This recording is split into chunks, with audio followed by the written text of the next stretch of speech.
said I wasn't going to do any more videos, did I? I said that the last video I did was going to be the last video I did. And I'm trying to do another video today. Welcome to the YouTube Sports Network. My point today, let me make my point very clear, because I tried to show it to my brother the other day, and he says, I didn't understand what you were trying to say. I said, did you watch it all the way through? No. Well, you probably won't be able to understand what I'm trying to say unless you watch it all the way through. Although I thought it made it pretty clear. The Indiana fix. All these teams in Indiana are in the state of Indiana are all starting to get good around the same time. And I don't think it's coincidence. Okay? That's the point. And then guess who won the national championship? Not to too many people's surprise, but the Indiana Hoosiers won.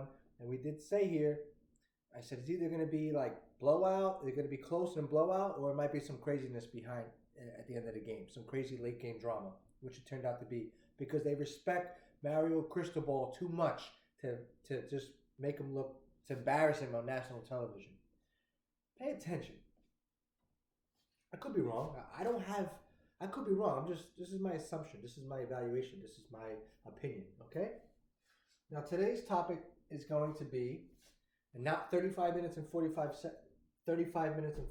seconds long, but it's going to be about, and I hope that you guys can see this okay, because we got a glare. Very unique, this home is. Anyway, I don't want to give you too much of the details of the home, but you can see the glare from the outside. So hopefully it doesn't bother you guys too much. In a few minutes, it should go down, at least clear out. Okay, this video, because I it's going to happen any minute now. Any day now it's probably going to happen. But my boy, Artemi Panarin, is going to get traded from the Rangers. I'm a big fan of him. I'm a big fan of Panarin. He came onto the scene a few years ago. Well, more than a few years ago. I want to say about 11 years ago.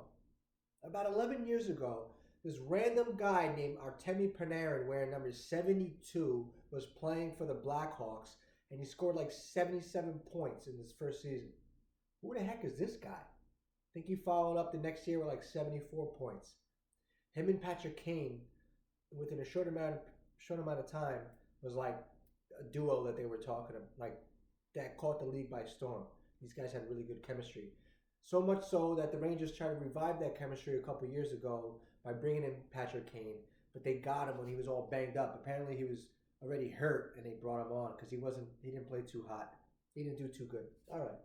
So they tried to rekindle that, and they forced it. The Rangers, honestly, probably would have won if they didn't get Patrick Kane. No offense to Patrick Kane. Obviously, Hall of Famer, first ballot Hall of Famer, amazing player. His talent is not to be denied.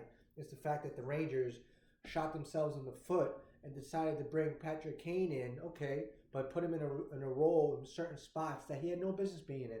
When the Rangers, basically what they did was, on the power play, they stopped setting up Mika Zibanejad for that one-timer that he was lethal with, like, throughout the year, the whole year, and the year prior, and whatever. That was his MO, that lethal one-timer on the power play. Patrick Kane came, and all of a sudden everything started going through him. All the puck possession started going through him. And Mika's just standing there. Can you imagine the Rangers played defense on themselves? They did their opponents a favor by taking away an element of their power play and of their game that made them great. And they took it away. And then they became less good at it. They became less good at it. That just sounds terrible. They just weren't as good at it. Okay? I'm not even trying to be technical here and try to hear all these words. It's just what's coming to mind. Some days I sound smarter than others. Right now, hey, this is how I sound. So that's the point. Why am I talking about that? Okay, I'm going early year with Panarin. And then they wind up signing, this is 11 years ago, maybe then 10 years ago, and then Blackhawks signed. And what is, I had to go on a tangent. About the Rangers because I never got over that when they brought in Patrick Kane, which is cool and all, but then they just totally took away the guys they already had. The shinier object of Patrick Kane. Meanwhile, Zibanejad was ripping it, and then it came to playoffs. They couldn't score in the playoffs in the power play, I believe, because they didn't want to. From what I remember, okay. So Panarin, after 2 seasons, because he signed a 2-year deal, I believe he came from the KHL. That's why he popped out of nowhere. He wasn't drafted; he was signed from the KHL. So the Blackhawks got him, and he immediately played dividends. So they signed him to a 2-year, $12 million extension. The Blackhawks did, but then in the summertime they traded him to the Blue Jackets for Brandon Saad. It was it was like the main piece was Panarin for Brandon Saad. Brandon Saad, is he a 3-time Cup winner? Maybe 4-time Cup winner or 3-time? Whatever. That trade happened, and then he went to Columbus. Kept playing well. Obviously, can't stop Hall of Famer. Played well there, and then he became a free agent and was looking to cash in. And the Rangers signed him to. It was up. I thought I wrote that per season. It was 7 years and $81 million in change. So 7 years, and he made $11.6 million per season. So Panarin became one of the top, highest paid players in the league. And let's be honest, he certainly earned it.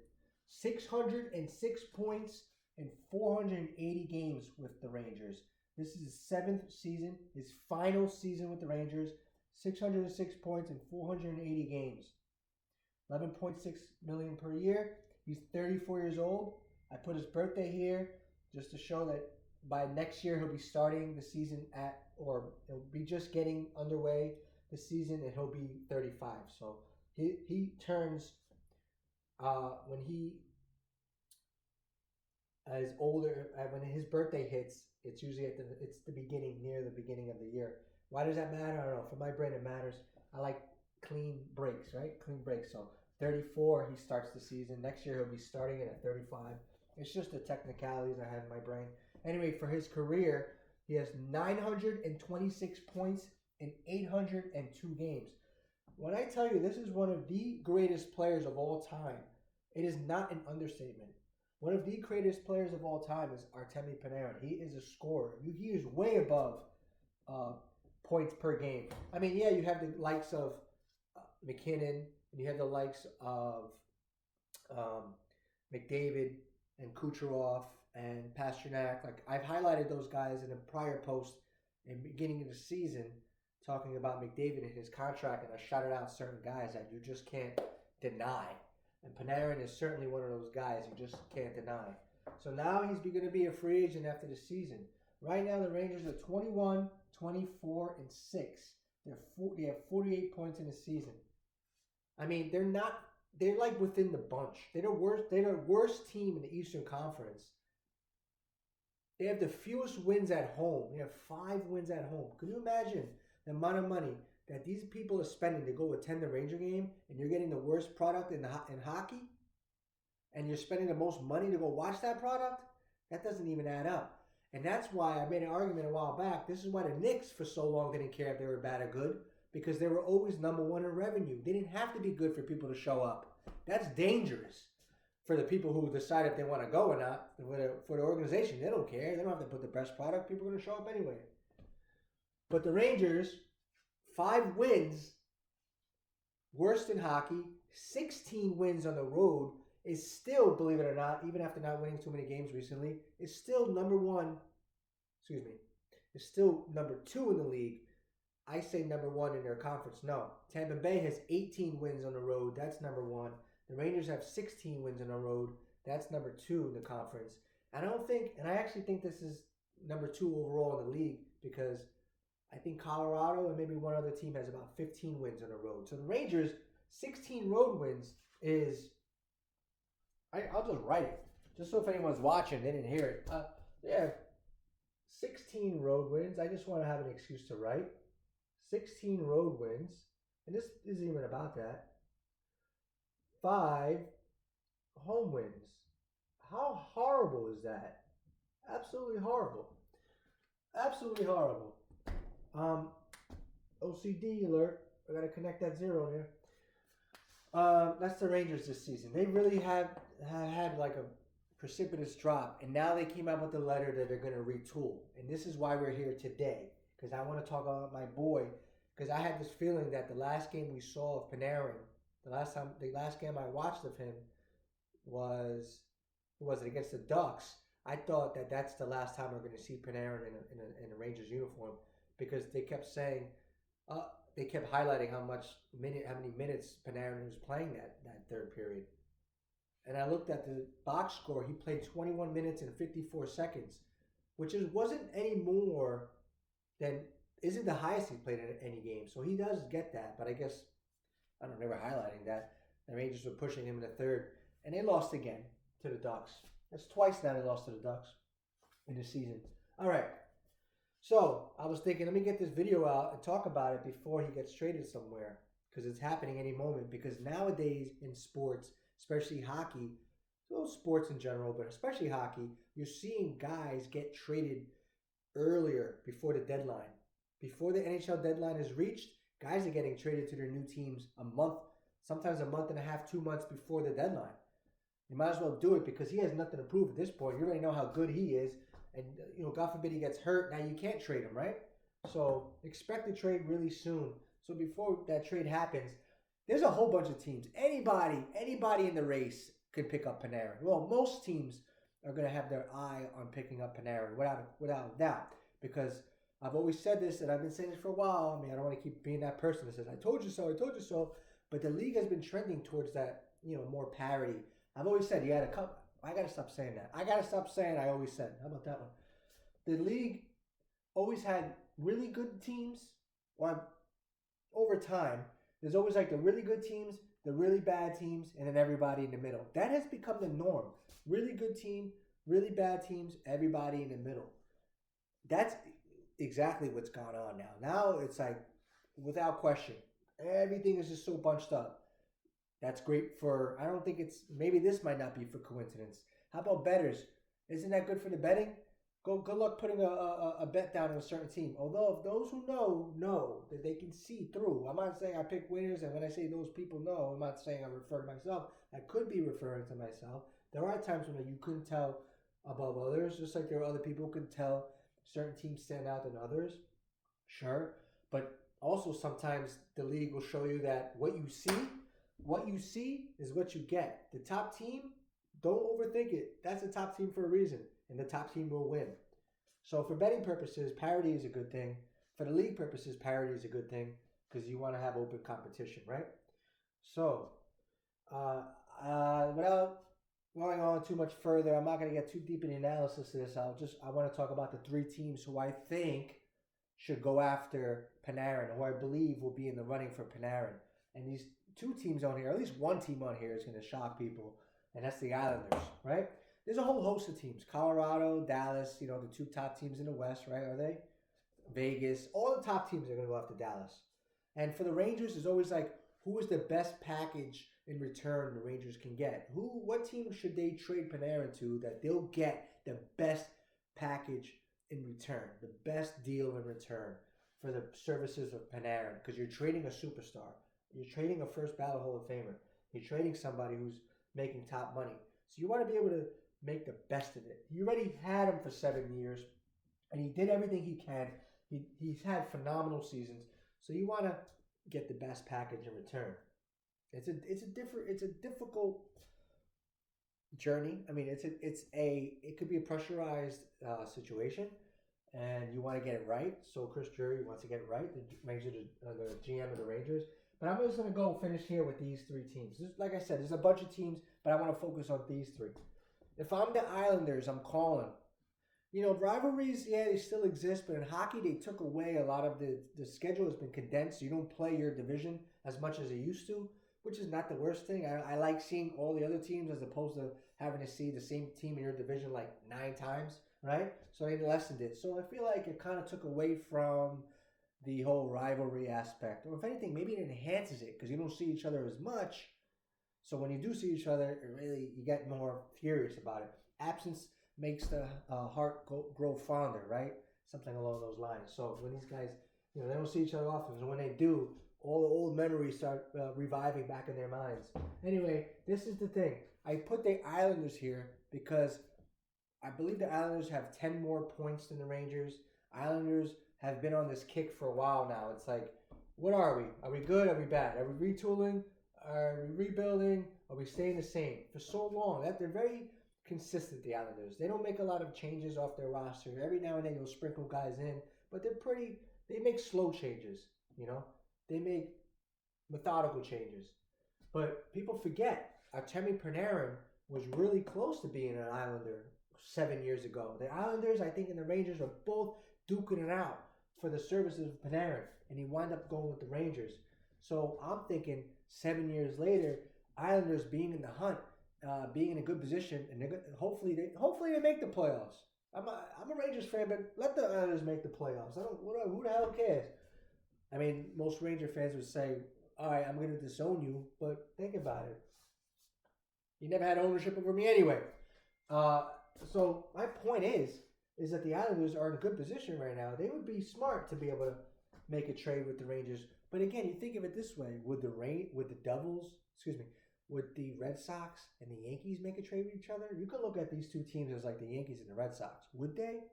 That's happening a little bit more recently too. Alex Verdugo was traded right there, and somebody else I believe was over the last couple of years. So that's not happening quite as much, maybe. But the reason why I think that the Islanders would want Panarin is because the Islanders would want to get first dibs on bringing Panarin into the fold, because Panarin being a free agent at the end of the season, it's almost like those cases where you hear about this. A team wants to get a player who's going to be a free agent next year because you get first dibs on possibly signing him to an extension. So that's what I'm thinking. Islanders, first of all, they could use him. You know, a guy like Panarin would thrive, I believe, with the Islanders. He'll thrive with anybody, but I think he'd fit in nicely with them. Some players over there he'd fit really nicely in with. So I think with Matthew Barzal, would he not fit nicely over there? That'd be dangerous.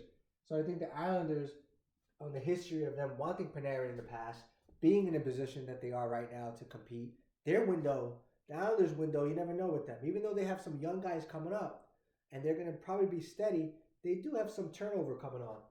Point is, I think the Islanders would do themselves a big favor by getting Panarin. You never know; they could put themselves in position to win the cup. Their goalie, Ilya Sorokin, is a Russian-born goaltender. New York has a lot of Russian people that live there, and I'm not mistaken, a lot of people, Russian ethnicity, is in like Brooklyn, Long Island type of area. I could be wrong, but I could swear I could be right too at the same time.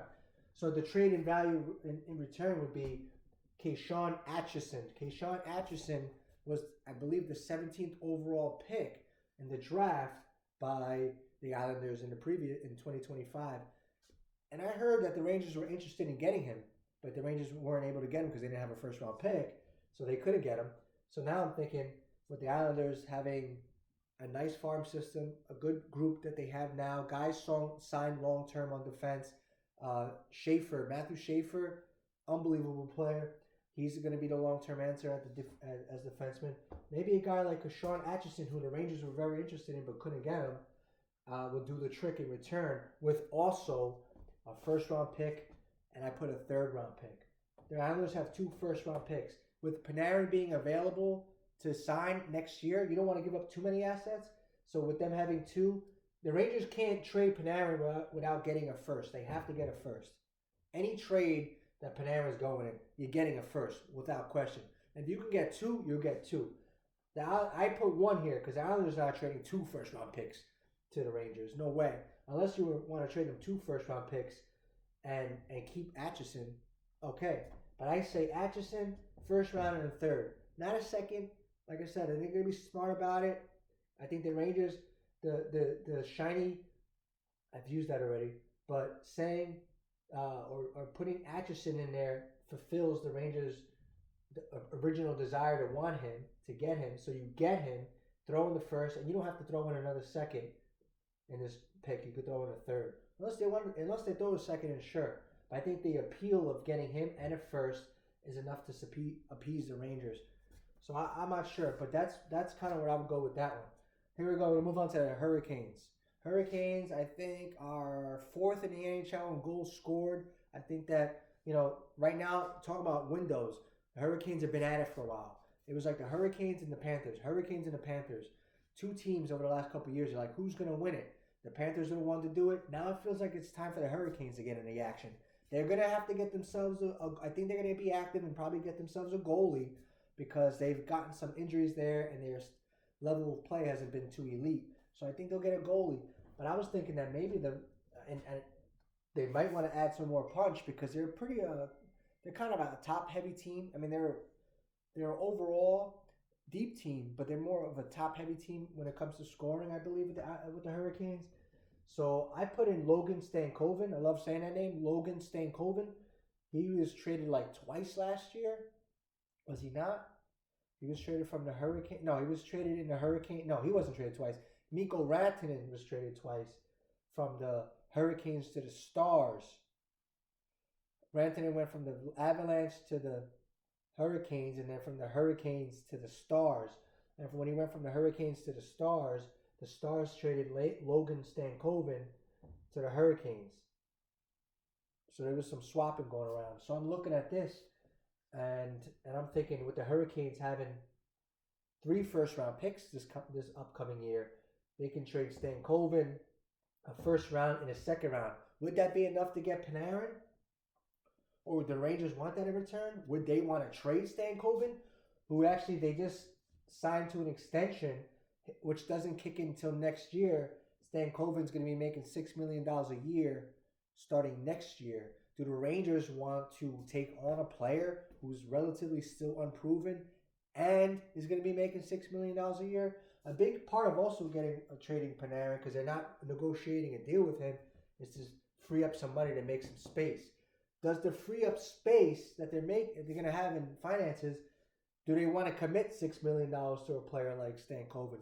So I put him there because I was looking at the roster of the Hurricanes. I don't see anybody else that can go in return. They're not going to trade Seth Jarvis. I was a Rangers. I would not get that guy Jesper Kakatemi. Forgive me, guys, hockey names. But he's making like $4.8 million a year, and he hasn't really done much offensively. And I remember he was signed to an offer sheet by the Hurricanes from the Canadiens. That kid, and I hope the kid gets it eventually, but he hasn't really quite. They matched the offer. No, they didn't match the offer, and the Hurricanes wound up signing him. That's a weird thing in sports with the hockey with the offer sheets. Point is, the Rangers should not. I don't see many guys on the Hurricanes that the Rangers would be able to get, other than maybe a guy like Stankoven, or they get their picks. If the Hurricanes want to trade, if you want to take out Stankoven, and you want to have times 2. Will that be enough? 2 first-round picks? I think the Hurricanes, though, have some issues with the cap, but if they can find a way to make it work, it would be where the Rangers would take on a player. And I can see maybe like a Stankoven comes on. You never know. That's another team. So look at the Hurricanes, look at the Islanders. And the last team I'm going to finish off with, the last team on the board, is the Utah Mammoth. Right now, the Utah Mammoth are sitting in a playoff position. They're one of the hotter teams in hockey. They have about 25 wins, 21 losses on the season. This is formerly known as the Phoenix Coyotes, right? So they found their home in Utah. They're having a good season. No surprise, right? That's happening a lot. New teams, right away, they do well. So who would they trade in return? See that? I put this kid. I was looking at their roster, their construction. I'm looking at who they have and all that.